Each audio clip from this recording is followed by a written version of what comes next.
마음에 더디 믿는 자들이여. 자, 33절 말씀 보겠습니다. 이 말씀은 엠마오의 두 제자가 예수님을 만난 후에 다시 예루살렘으로 돌아온 장면이에요.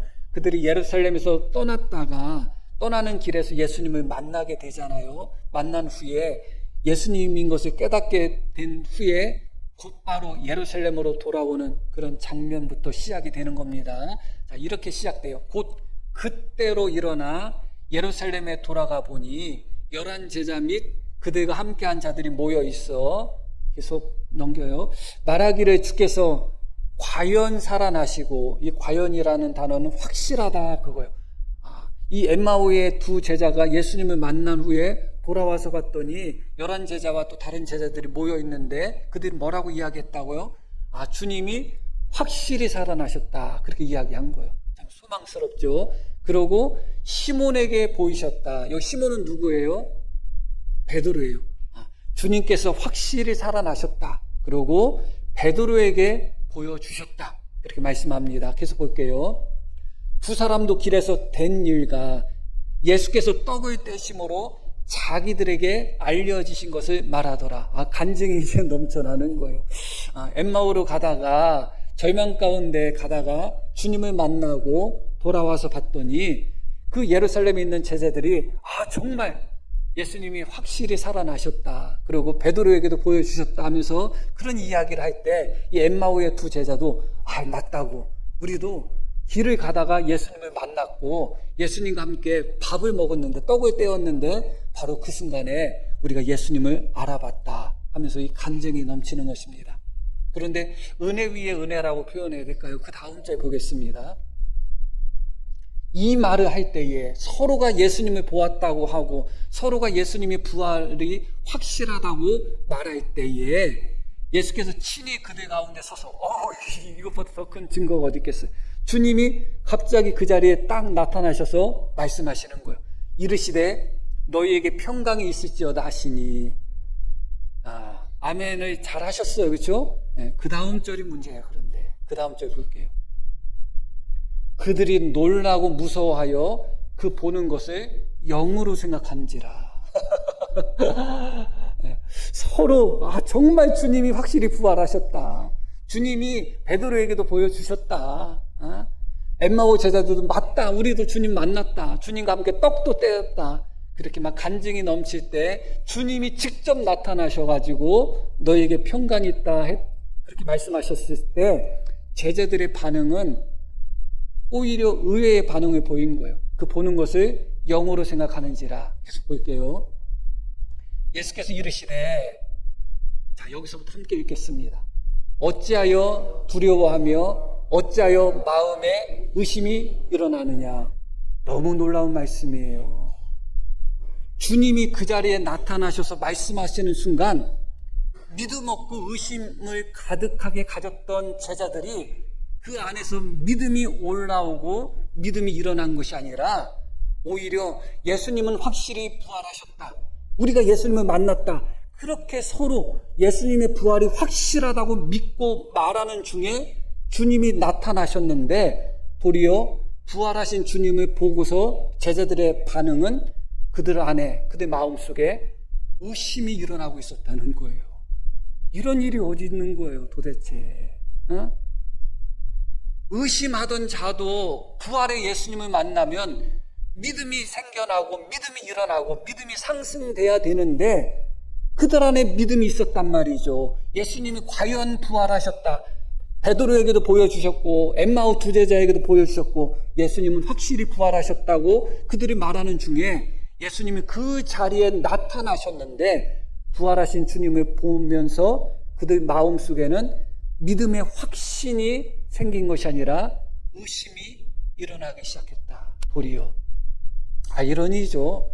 어떤 이는 부활의 예수님을 만나면 믿겠다 말하는 분이 있어요. 예수님을 나에게 보여줘라, 그렇게 말하는 분이 있어요.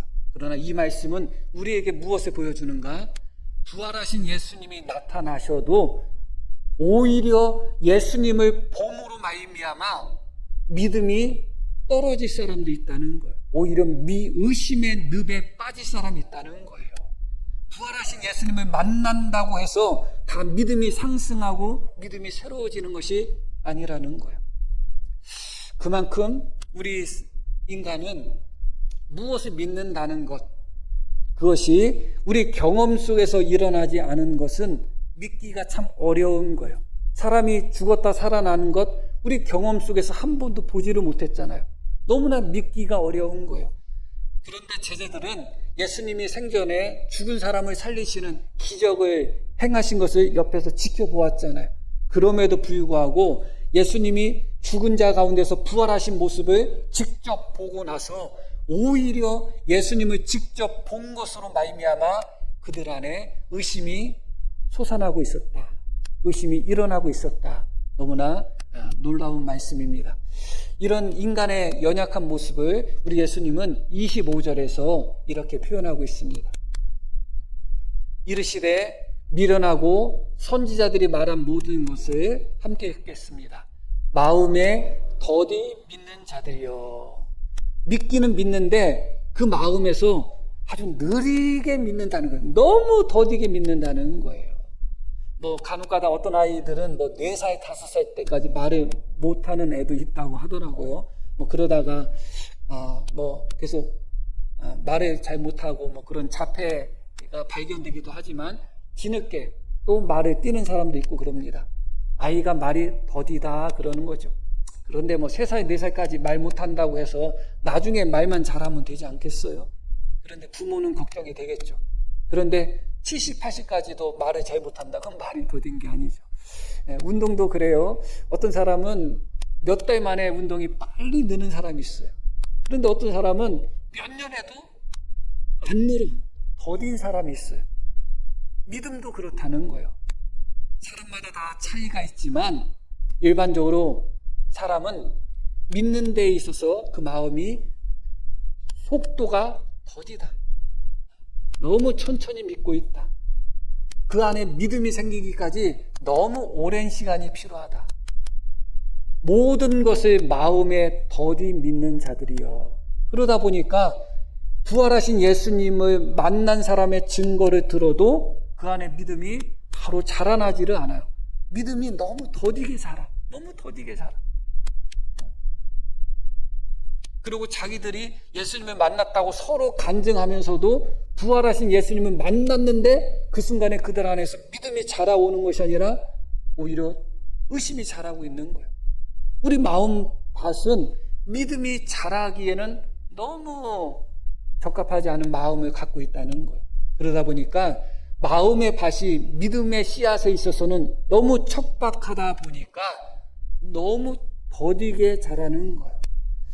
아주 가물면 곡식들이 자라지 않습니다. 마치 그것처럼 우리 마음이 믿음이 자라기에 더딘 그런 마음밭을 우리는 가지고 있다. 그겁니다. 이 엠마오의 2 제자도 말할 것도 없습니다. 예수님께서 엠마오로 가는 제자들을 만나주시는 장면이 오늘 읽으신 말씀인데 15절 말씀부터 한번 또 볼게요. 그들이 서로 이야기하며 문의할 때에 예수께서 가까이 이르러 그들과 동행하셨다. 너무나 큰 은혜죠. 엠마오로 떠나는 그들에게 주님이 가까이 가시고 그들과 동행하셨다는 거예요. 바로 옆에 예수님이 함께 걸어가고 있는 거예요. 둘이 가다가 이어지는 말씀 볼게요. 다음 절. 그들의 눈이 가리어져서 그인 줄 알아보지 못했다. 믿음이 더디게 자라는 거예요. 예수님이 옆에 함께 가는데도 예수님인지 알아보지를 못하는 거예요. 그들의 눈이 가려져 있고 그들의 마음이 가려져 있는 거예요. 예수님과 이런저런 대화를 하면서도 그가 예수님인 것을 깨닫지를 못하는 거예요. 얼마나 그 믿음이 마음속에서 더디게 자라면 이 사람들은 여인들이 예수님이 부활하셨다는 소식을 접하고 예루살렘에서 떠난 사람들이에요. 그런데 어디까지 접했는가 하면 여자들이 아직은 부활의 예수님을 만나기 전에 빈 무덤과 천사들만 만났을 때예요. 여인들이 빈 무덤과 천사들만 만난 후에 제자들에게 전했는데 그 소식을 들은 거예요. 그러니까 아직 여인들이 부활의 예수님을 만나기 전 그냥 천사들만 만났을 때의 증거를 들었을 때다. 그렇게 기억하시면 될 것 같습니다. 그러고 베드로가 오늘 말씀 속에서 읽으신 말씀 속에서 시몬 베드로에게 나타나셨다. 그런 말씀이 나오잖아요. 그런데 처음 베드로가 그 무덤에 달려갔을 때는 빈 무덤밖에 발견하지를 못했어요. 그래서 이 사람들은 어디까지 들었는가 하면 여인들이 빈 무덤과 천사를 보았다는 이야기, 그리고 베드로가 무덤에 달려가서 보았더니 무덤이 비어 있었다는 것까지만 들은 거예요. 그럼에도 불구하고 그들에게 있어서 믿음이 있었다면 얼마든지 이 정도 소식만 갖고도 그들의 믿음을 갖고 예수님이 부활하셨구나를 얼마든지 간증할 수 있었을 것입니다. 그럼에도 불구하고 이들 속에는 믿음이 생기지 않았어요. 예수님의 무덤이 비어있더라. 봤더니 천사가 예수님이 부활하셨다고 하더라. 베드로도 달려가서 봤더니 정말 그 무덤이 비어있는 것을 보았다. 예수님은 부활하셨다. 그 소식을 들었지만 그들 마음속에는 믿음이 더뎌요. 그 믿음이 자랄 생각을 하지 않아요. 얼마나 더디면 아예 믿음이 있는지 없는지 모를 정도로 그런 더딘 모습을 보였습니다. 이들에게 주님이 질문을 하시죠. 17절 말씀을 보겠습니다.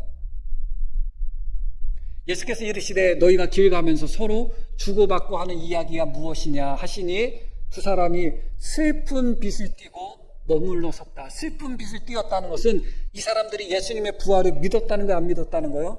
안 믿었다는 거죠. 믿는 데 있어서 마음이 더딘 사람들이에요. 그래서 예수님이 묻죠. 너 무슨 이야기 너희들이 나누느냐 했더니 이 두 사람이 예수님께 예수님에 대하여 자세히 설명을 해요. 이 장면이 참 어떻게 보면 해학적인 요소가 있어요. 예수님의 부활을 믿지 못하던 이 두 사람이 예수님이 옆에 함께 동행하시는데 함께 가시는 분이 예수님인지도 못 알아본 상태에서 너희가 무슨 이야기 하느냐 나한테 들려달라 했더니 이 사람들이, 자, 이어지는 말씀 18절부터 한번 또 볼게요. 그 한 사람인 글로바라 하는 자가 대답하여 이르되 당신이 예루살렘에 체류하면서도 요즘 거기서 된 일을 혼자만 알지 못하느냐. 이어서 이르시되 무슨 일이냐 예수님 묻죠. 이르되 나사렛 예수의 일이니 그는 하나님과 모든 백성 앞에서 말과 일에 능하신 선지자이거늘 하면서 이 사람들이 예수님한테 예수님에 대해서 설명하고 있는 거예요. 그런데 그 설명이 아주 자세해요. 이어지는 말씀 속에서 자세하게 말씀들이 쭉 이어집니다. 말씀 한번 읽어볼게요. 우리 대제사장들과 관리들이 사형 판결에 넘겨주어 십자가에 못 박았느니라. 우리는 이 사람이 이스라엘을 속량할 자라고 바랐노라. 이뿐 아니라 이 일이 일어난 지가 사흘째요. 또한 우리 중에 어떤 여자들이 우리로 놀라게 하였으니 이는 그들이 새벽에 무덤에 갔다가 그의 시체는 보지 못하고 와서 그가 살아나셨다는 천사들의 나타남을 보았답니다.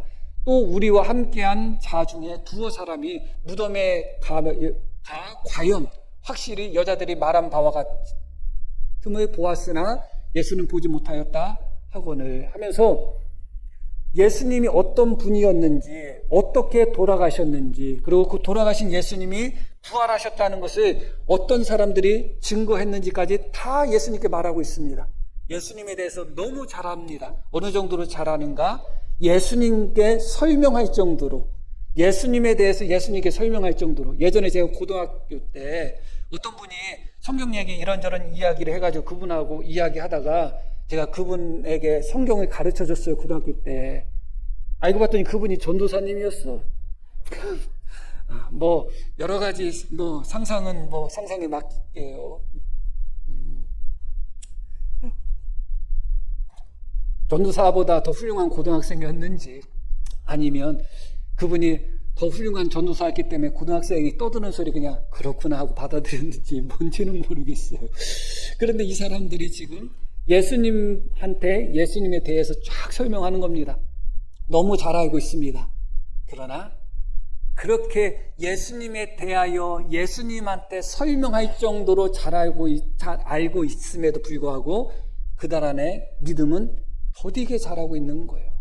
이 사람들이 알고 있는 만큼 믿음이 자랐다면 이들은 절망하지 않았을 거예요.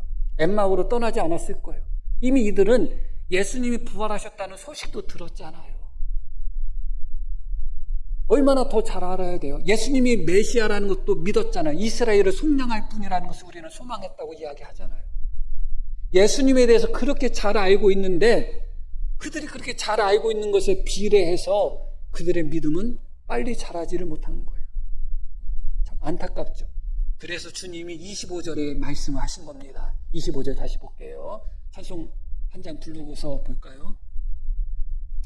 이르시되 미련하고 선지자들의 말한 모든 것들을 마음에 더디게 마음에 느리게 믿는 자들이요 하면서 예수님이 그들에게 성경을 풀어서 그들에게 말씀을 하고 계십니다. 이어지는 장면이 그런 장면이에요. 읽어보지는 않을 겁니다. 그렇게 엠마오에 도착할 때까지 예수님이 그들에게 성경을 풀어서 그리스도에 대해서 예수님에 대해서 쫙 설명해요. 그런데 예수님이 직접 예수님에 대하여 부활에 대해서 그들에게 성경을 풀어서 설명해 주었는데도 그들은 그 순간에 예수님인 것을 깨달았어요? 깨닫지 못했어요? 깨닫지 못했어요. 너무나 믿음이 느리게 자라요. 예수님한테 예수님을 설명할 정도로 예수님에 대해서 잘 알고 있었음에도 불구하고 그들의 믿음은 너무 더디었고 심지어 예수님이 함께 동행하시면서 부활하신 예수님이 직접 친히 그들에게 예수님에 대하여 말씀으로 가르쳐 주셨음에도 불구하고 그들은 예수님을 알아보지를 못하는 거예요. 너무나 그 믿음이 그 마음속에서 너무 더디게 자라고 있는 거예요. 그러다가 예수님은 지나가시려고 하십니다. 엠마오 그들의 목적지가 도달했을 때 그런데 이 사람들이 아이고 그냥 가시면 어떻게 합니까 하고 예수님을 자기들 집에 모시죠. 그때 예수님이 떡을 떼시면서 기도하시는 장면을 보고 아 그때 비로소 예수님이구나 그때 발견한 거예요. 늦긴 늦었지만 아주 늦지는 않았어요. 그게 중요하죠. 빠르면 더 좋았겠지만 그러나 늦었지만 느렸지만 그러나 주님을 알아봤다는 것 그것으로 충분하죠. 그런데 그들이 예수님을 알아본 즉시 예수님은 그곳을 떠나십니다. 그리고 두 사람이 뭐라고 이야기하느냐, 길에서 우리에게 말씀을 전하실 때 우리의 마음이 어땠다? 뜨거웠다. 뜨거워지지 않았느냐 그래요. 나중에 알아봤더니 자, 그 얘기는 무슨 얘기예요? 예수님이 그들에게 주님의 말씀을 가르치고 전할 때 그들 마음속에 어떤 일이 있었다고요? 뜨거움이 생겨났다는 거예요. 그런데 그때 알아봤다는 거 못 알아봤다는 거예요? 못 알아봤다는 거예요. 마음속에 주님의 말씀을 듣고 뜨거움이 올라오지만 여전히 그들 마음속에 믿음은 일어나지를 못한 거예요. 이런 얼마나 안타까운 일이에요. 말씀을 듣고 은혜는 받고 마음속에 은혜 받고 마음속에 감동은 느껴지는데 여전히 우리 마음속에 믿음이 일어나지 않고 믿음이 성장하지 않고 터진 경우가 많아요. 터진 경우가 많아요. 목사의 설교를 듣고 1년에 한 번쯤 은혜 받을까 말까 하시나요? 아멘 하시네. 고마워요. 난 오늘은 상처받는 날로 그냥 기억하는 것을 마무리하겠습니다. 아니면 목사의 설교를 들을 때마다 자주 은혜 받고 뜨거움이 생기나요? 그러면 그만큼 우리의 믿음이 자라고 있어요? 내가 말씀의 은혜를 받고 말씀을 들을 때 내 마음이 뜨거워지는 만큼 내 안에 믿음이 올라가고 있느냔 말이에요. 그만큼 우리는 마음에 더디 믿는 자예요. 마음속에 은혜와 뜨거움이 생겨도 그 마음속에 믿음이 쉽게 일어나지를 않아요. 기가 막히게 설교 잘하는 목사님 설교 들으면 한순간에 믿음이 하늘 꼭대기까지 올라갈 것 같죠? 천만의 말씀이에요. 우리는 내 믿음이 크지 못할 때마다 때로는 목사 탓을 할 때가 있는 거야. 아, 설교 시원찮아서 내 믿음이 안 올라가네. 안 그럴 때가 많아요. 안 그럴 때가 많아. 알고 봤더니 예수님이 직접 말씀을 전하시고 그 말씀을 들을 때 그 마음이 뜨겁고 뜨거워졌음에도 불구하고 그분이 예수님인조차 깨닫지 못할 정도로 마음이 더딘 사람들이다. 엠마오의 두 제자니까 그렇다. 나는 아니다. 그렇게 생각할 분도 혹시 있겠죠. 그럴 수도 있을 것입니다. 어떤 분은 평생 신앙생활을 해도 그 믿음이 너무 더디어서 다른 사람 1년, 2년 신앙생활 한 만큼도 신앙의 성장, 믿음의 성장을 이루지 못하는 분이 있어요. 그리고 우리의 문제는 무엇이냐? 믿음이 마음속에 그 믿는 것이 더디뿐만 아니라 때로는 더딘 믿음이 회복까지 할 때가 있어요. 더디지만 꾸준히 올라가면 상승인데 안 그래도 더딘 믿음이 갑자기 툭툭 떨어질 때가 있어요. 그게 우리의 부족함이고 연약함이 아닌가 다시 한번 생각하게 되는 것입니다. 그런데 오늘 말씀 속에 몇 가지 반전이 있어요. 어떤 반전이 있는가? 그들은 어디에 있다가 떠난 사람들인가? 예루살렘에 있다 떠난 사람들이에요. 언제 떠났어요? 예수님이 부활하신 그날에 떠났어요. 뭐가 그렇게 급했는지 모르겠어요. 뭐가 그렇게 급했는지 모르겠어요. 더군다나 바로 그날 예수님이 부활하신 그날에 예수님의 부활을 목격한 사람들이 여러 명 있었죠. 결국 이 사람들도 목격했지만 이 사람들은 예루살렘에 머물러 있으면서 부활의 주님을 믿고 사모하며 기다리다가 부활의 주님을 만난 게 아니라 예루살렘에서 절망하고 낙심해서 떠나는 길에서 주님을 만난 거예요. 그게 중요하죠. 그런데 이 사람들은 어디까지 소식을 들었는가? 예수님이 부활하신 것을 직접 눈으로 보았다는 소식까지는 못 들었어요. 어디까지 들었어요? 천사를 보았다, 빈 무덤을 보았다는 소식까지는 들은 거예요. 조금만 더 있었으면 됐잖아요. 조금만 그 자리에 더 참고 기다렸으면 실제로 부활하신 예수님을 만났다는 사람들의 소식을 들을 수도 있었을 테고 조금 더 그곳에 남아 있었다면 실제로 부활하신 예수님을 직접 눈으로 볼 수도 있었잖아요.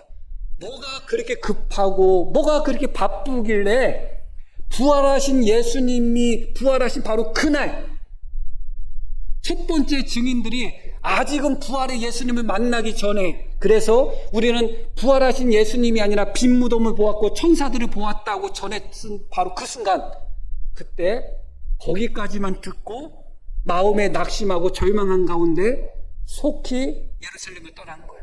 믿는 데는 한없이 더딘데 떠나는 데에 있어서는 너무나 그 마음이 빨라요. 사랑을 주는 데 있어서는 한없이 더딘데 미워하는 데 있어서는 너무너무 빠르게 우리 마음이 반응할 때가 참 많아요. 믿는 데는 더디는데 의심하는 데는 너무나 쉬워요. 그 마음속에서 일어나는 것은 더디지만 상처받는 것은 너무 빨라. 너무 빨리 상처받고 너무 빨리 시험에 빠지고 너무 빨리 떠나려고 하는 거예요. 믿음은 너무너무 더디게 올라오는데 실망은 너무 신속하게 나타나고 뒤돌아섬은 너무 신속하게 나타나고 떠남은 너무 신속하게 나타나는 거예요. 서운한 감정은 너무 신속하게 나타나는 거예요.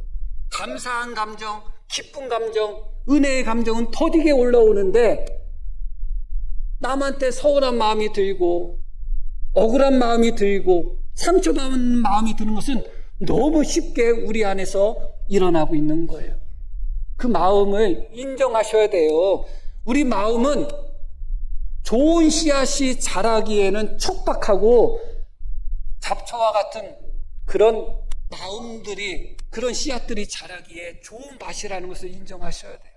그러다 보니까 은혜는 쉽게 우리 안에서 일어나지를 않는 거예요. 감사는 쉽게 우리 안에서 일어나지를 않는 거예요. 믿음은 쉽게 우리 안에서 일어나지 않아요. 너무 더뎌요.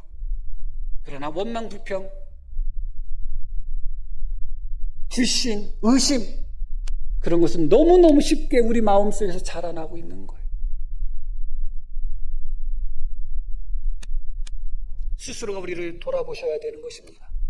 그럼에도 불구하고 오늘 결론적으로 드리고자 하는 말씀이 바로 이 부분이에요. 그래서 무엇인가? 그렇게 절망하고 낙심하고 떠나가는 제자들이었는데 너무 빨리 믿음의 공동체 예루살렘을 떠났던 제자들이죠.